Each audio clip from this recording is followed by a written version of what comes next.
Welcome to TechnoViews, a new series of interview videos and podcasts with major figures in the humanities and social sciences on topics at the intersection between technology, society, and culture in Asia and the world. My name is Joseph Bosco. I'm an anthropologist at Washington University in St. Louis and the Chinese University of Hong Kong. The subject of today's podcast is China's solar energy. Our guest today is Dr. Edwin Schmitt, a postdoctoral fellow at the University of Oslo, Norway. Hi, Eddie. Welcome to TechnoViews. Hi, Joe. Eddie has a bachelor's degree from University of Washington, Seattle in Chinese language and literature and in economics, an MA from Oregon State in applied anthropology, and a PhD from the Chinese University of Hong Kong, where he wrote his thesis on environmental consciousness, which included examining the issue of air pollution in Chengdu, China. He is currently a member of the Airborne team based at the Institute of Cultural Studies and Oriental Languages at the University of Oslo in Norway. This interdisciplinary team has collaborated with scholars at Tsinghua University, Zhejiang University, and Oregon State University to examine air pollution in China from multiple perspectives.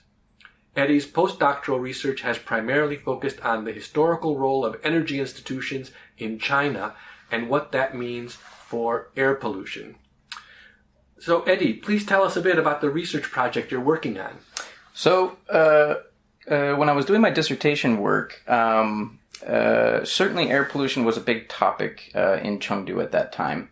And I wanted to find a way to try to explain some of the features that I found really important for trying to explain air pollution. So I wanted to really get into where the ideas of kind of economic development and environmental protection came from. And I wanted to find something that would be pretty basic and had a historical context. And so I was looking at the way that energy institutions in China developed all the way from 1949. And then I wanted to follow that up to the present. In the 1950s up to the 1970s, I've been looking at the importance of coal-fired power plants for driving and economic development in China. And I wanted us to then see how that transitioned into the reform era, but I also wanted to look at a new kind of energy development that would draw in this discussion about environmental protection, which hydropower back in the 1980s in particular had a very strong environmental aspect to it. But I've also noticed that there seems to be something that's changing about this with regard to the introduction of solar power. Solar power seems to be almost utopic in the way that it's presented as the cure-all solution for China's energy problems. And of course, it has this very strong environmental protection discourse that surrounds it. And so all of this is trying to get at the idea of how energy institutions have both developed the air pollution problem that we have today, how they're kind of responsible for the air pollution problem today, especially through coal-fired power plants, but how they're also supposed to be the solution, as solar power is supposed to give us an alternative to coal-fired power plants in the future. Right, very good. So an article in Nature magazine in early February reports on Chinese state media saying that China wants to be the first country to launch power stations into space that capture the sun's energy and beam it back down to Earth. The advantage of the space-based stations is that they could catch the sun's energy before some of it dissipates in the atmosphere. They would also be more stable, a more stable source of than ground-based stations because they could avoid fluctuations due to weather, seasons, or night. Now, according to state media, the power stations would have photovoltaic cells to capture solar energy that is then transferred to antennas that transmit microwaves or radar on to Earth. Receiving stations then convert the microwaves to electricity. Now, this concept apparently is not new, and it's been examined by the U.S. and Japan. So what's new here? Yeah, the thing that's new here is that China is actually doing it at a much larger scale. They're really going to try to scale up some of the previous attempts to transmit energy from space down to Earth. In the past, both the U.S. and Japan were using the wireless power transmission and also lasers. China has really shifted much more to this wireless power transmission using antennas and huge radar dishes to try and capture these energy signals. Most of this work that I've seen so far is really coming out of the Chinese Academy of Space Technology. There's one professor in particular, Ho Xin-bin, who has really begun some of this foundational research around 2006, but by 2011 he had an enormous amount of state funding and a lot of support to try and make a real prototype system that could easily be scaled up at an economic scale. And the prototype project is going to be built in Chongqing, and they expect the R&D stage is going to last until about 2035. And then they expect that between 2035 and 2050, there will be kind of this initial commercialization stage. I also want to point out real quick that these time periods are not a coincidence. 2035 and 2050 are very much wrapped up within the Chinese economic development discourse that Xi Jinping has actually been promoting over the last few years, that we're going to have new stages of well-being and economic growth between 2035 and 2050. So this space station is very much fitting within that kind of a mindset and a development pattern. Did the attempts by Japan and the United States, did they fail, or did they think that they were not economic? Yeah, that's that. As far as I know, most of the attempts so far have not reached a level of economic profit that have made it viable to actually put this into a scaled up process. But I would say, though, that most likely these other countries are going to start doing these projects as well, especially as China's project becomes more viable. They will become competitive because this is supposed to be a viable option for the future. So do international scholars actually, is this considered viable by the general, the scientific community, or is... Yeah, very much so. There's been a lot of papers that have come out, not necessarily the technology that the Chinese are using. There's other options that other people have looked at, but the idea of building solar-powered space stations above the Earth and beaming the energy down is definitely something that is very well accepted within the scientific discourse, for sure. Okay. So, and how does this fit with the other research and efforts surrounding solar energy in China? Yeah. So right now, China's main focus is definitely on concentrated solar power plants. They're definitely looking for a way to try and create continuous power generation as an alternative to coal. That's a big problem with solar power because, if you don't have sunlight, obviously you cannot have the electrical generation. And most of the ways that people have looked at trying to cope with this problem is through storage, energy storage. So you have to see these big battery projects that have been developed by Tesla in Australia. China has a lot of these new storage projects. In fact, I actually just helped a group at Tsinghua kind of edit a white paper about energy storage projects in China.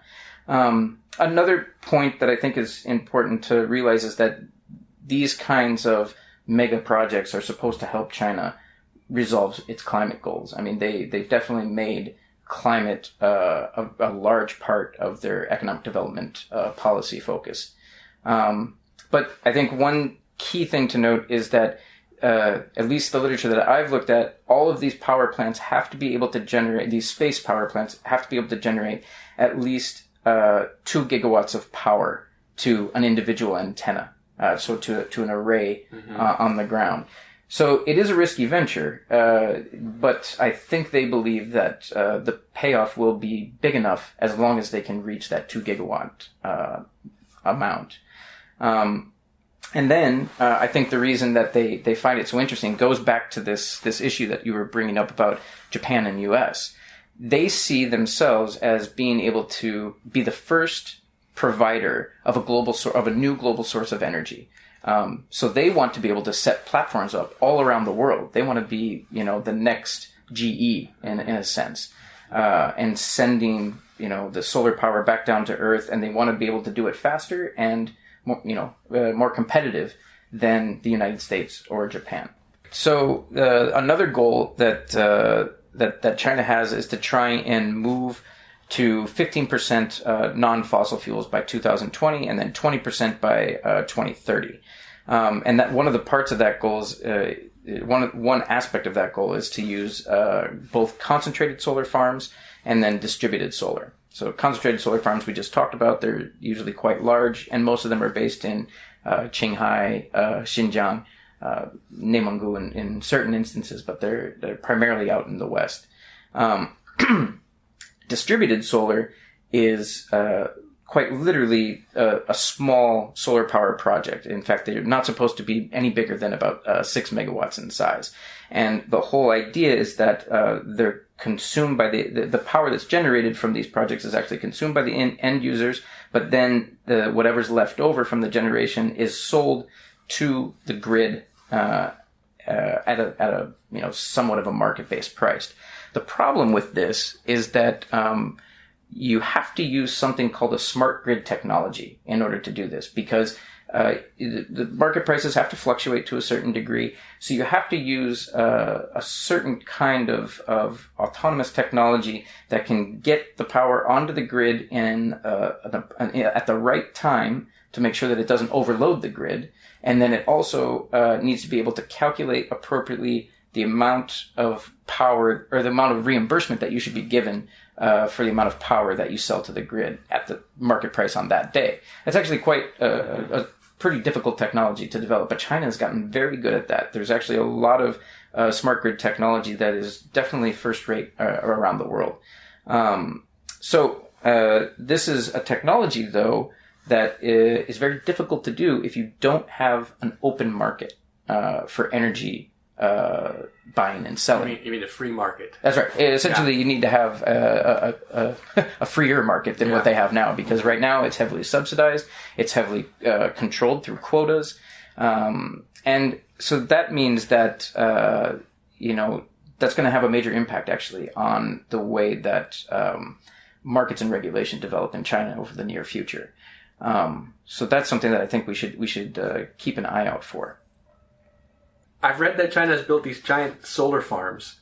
Are they providing a significant levels of power now? And is China really an innovator in this? So, China does have these massive solar power projects out in Qinghai and Xinjiang that I was just mentioning. They certainly provide a significant level of renewable energy.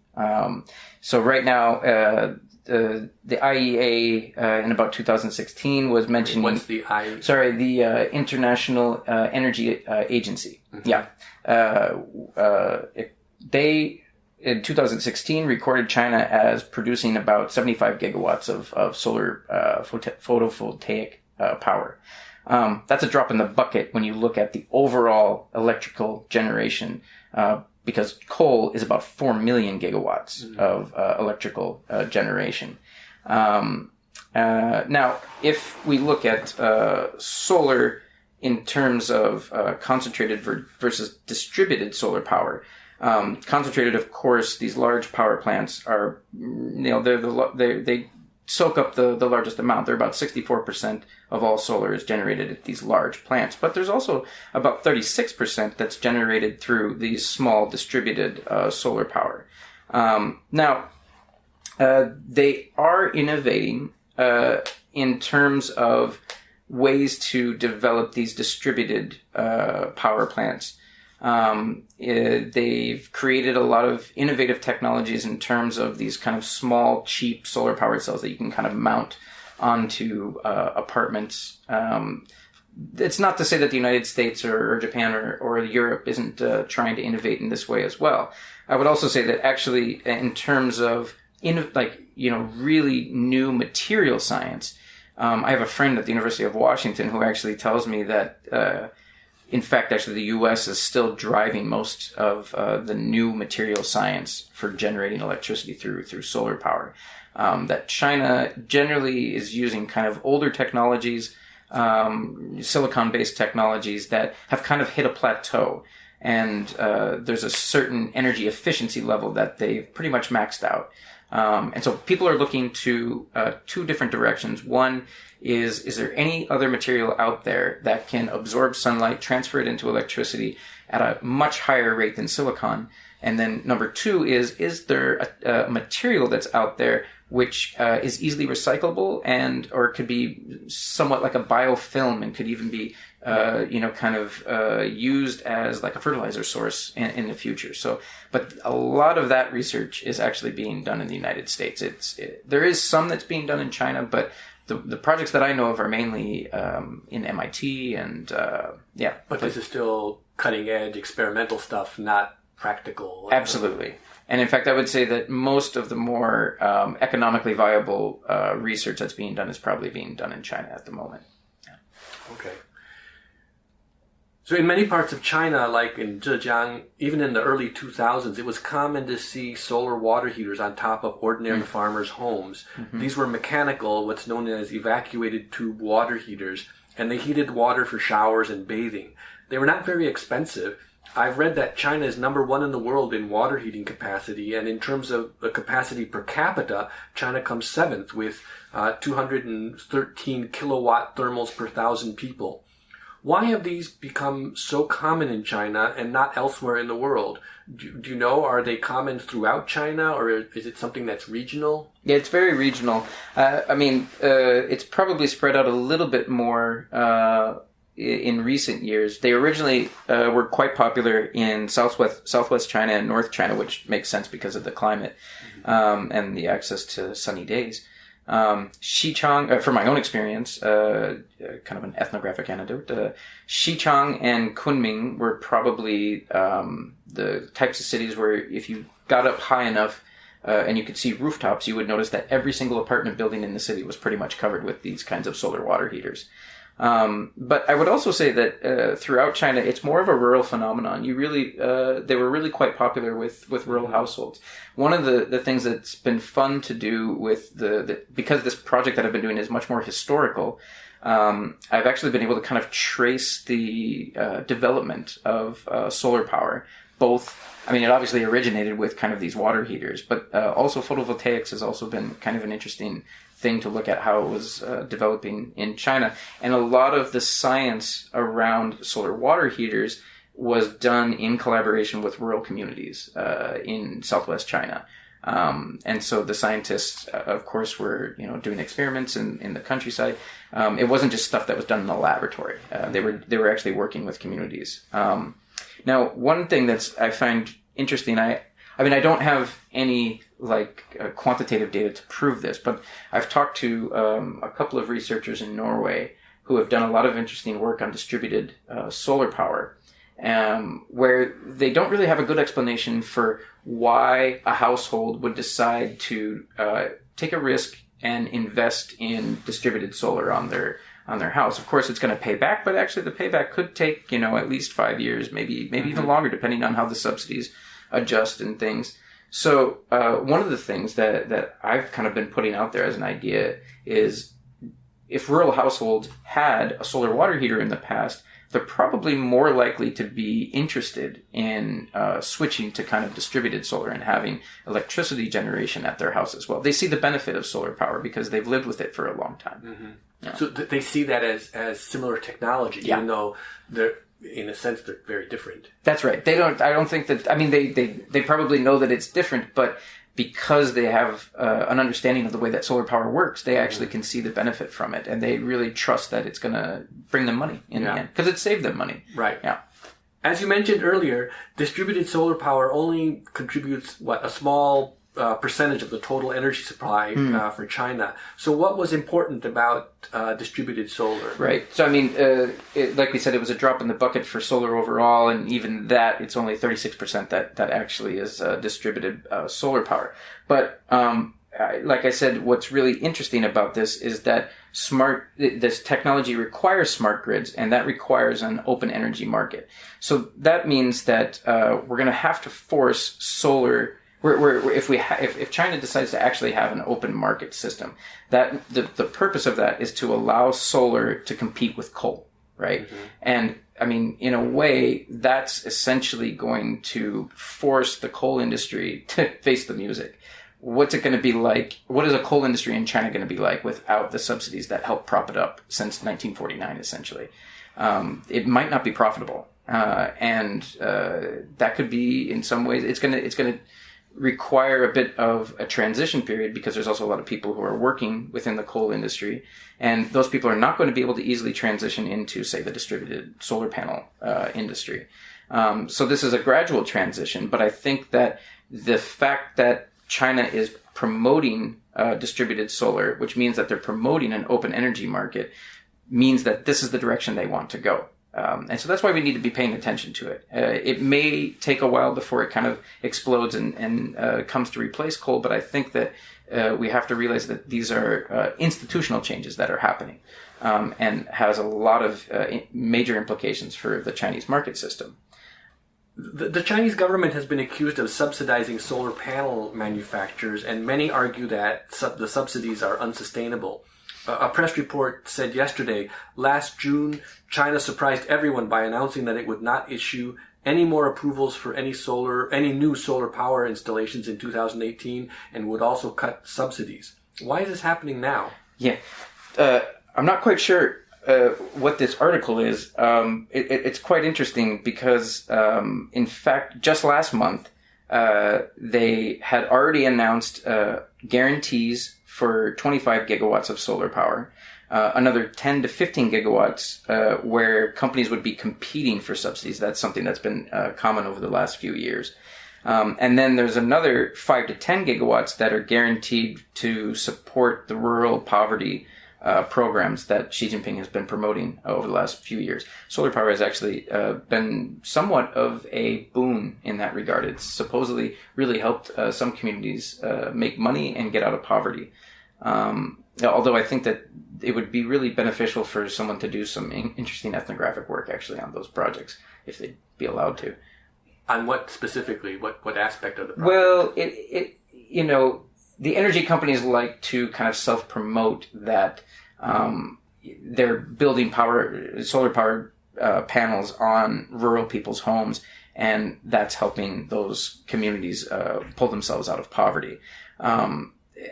I don't want to seem too skeptical. I mean, I think that it makes sense, but at the same time, I've never seen any like real empirical data to show to what degree people are becoming, or to what degree their poverty is being relieved by these solar panels. Mm-hmm. I think that's an empirical question that's worth looking into, because it could just be kind of a lip service or a type of propaganda that marketing. Yeah, it's a marketing tool, and it's also a way for these companies to help protect themselves from excessive regulation.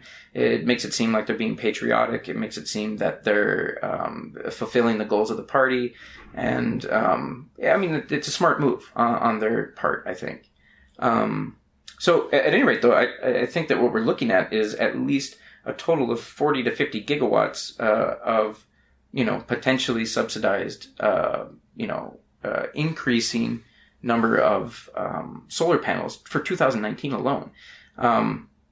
If really they're planning to cut the subsidies, that would be a shock to the system, but it did happen last year in 2018. So we'll just have to kind of keep our ear to the ground to see what happens. But this actually reflects on an issue that I've been having in researching solar power to begin with. It's not easy actually to find very accurate and verifiable information about solar projects in general. If you're allowed to go and do interviews with solar power companies or with energy institutions in the province of, say, Qinghai or Xinjiang, you would probably be able to find some pretty accurate information. A lot of the companies, they tend to keep a lot of the information within kind of business reports. Those are not always public access. You'd probably have to write them and ask for them, and They don't always hand them out. And so it's also not as accessible. For instance, like when I was doing research on coal power or hydropower, there's lots of yearbooks and materials that you can go to that are specific to those energy sources. As solar power has not really developed that kind of a source book or that kind of a handbook to find this kind of information. So you're really dependent on kind of the media sources, and it just seems like it's very, it's not very concrete, and it's not always very accurate. It seems to be changing all the time. But that's true of the market in general. I think the market of solar power is very much in flux, and it's not a very easy market to kind of put your finger on. So it seems that the solar power as idea is kind of utopian in a sense. And I'm just curious, is it being driven by the companies themselves, by the government, by both? What would you say? Well, actually, I would say that one of the interesting things is the way that energy media is driving kind of that utopian ideal. I mean, we could say for sure that the Chinese government has a bit of influence in the Chinese energy media, but it's really quite astounding to me just the level of praise that is put out there for solar power. I don't want to seem as if solar power isn't the solution. It certainly is. But in some regards, I think there is a lot of hype that's been built up, and that's also why the market has kind of exploded around it. So it'll be interesting to see in the next few years whether or not they can kind of keep up that pace. I think it's possible, but... Do you see any downsides, any negatives to solar power? Well, I think that there's been some research in the United States that have been looking at kind of the environmental impact of solar power. In particular, the impact towards small species of animals in the desert. I haven't seen too much on plant impacts to plant life, but it's mainly about small animals and how there's a sudden increase of shade on the ground. And so that's had an impact on lizard populations, bird populations, insects as well. So that's one impact. Obviously, I think a large issue that I don't know well is the recycling aspect. How do we deal with these silicon-based panels after they've run their life course? What do we do with them? How do we recycle them? There's also the issue of producing them as well. The production process is not necessarily all that environmentally friendly. And I think the other issue is the dependence of the current concentrated solar panel projects that have they're definitely dependent upon storage. If we do not have battery storage, that means that these projects are going to they're basically going to be wasted. All of the energy that they can generate, and that's an issue in itself. Because some of that power that's been generated hasn't been allowed to be put on the grid. But these batteries are also an issue. How do we recycle them? The production process is also very detrimental to the environment. So there's also a lot of research that's being done in that regard as well. How do we create environmentally friendly batteries? How do we make them based on biological principles where they could just be recycled into the earth? But I think we're still a long way from that in terms of economic viability as well. Okay, very good. Thank you very much. You've been listening to Dr. Edwin Schmitt, postdoctoral fellow at the University of Oslo, Norway. And thank you for listening to TechnoViews. Very good. Thanks, Joe.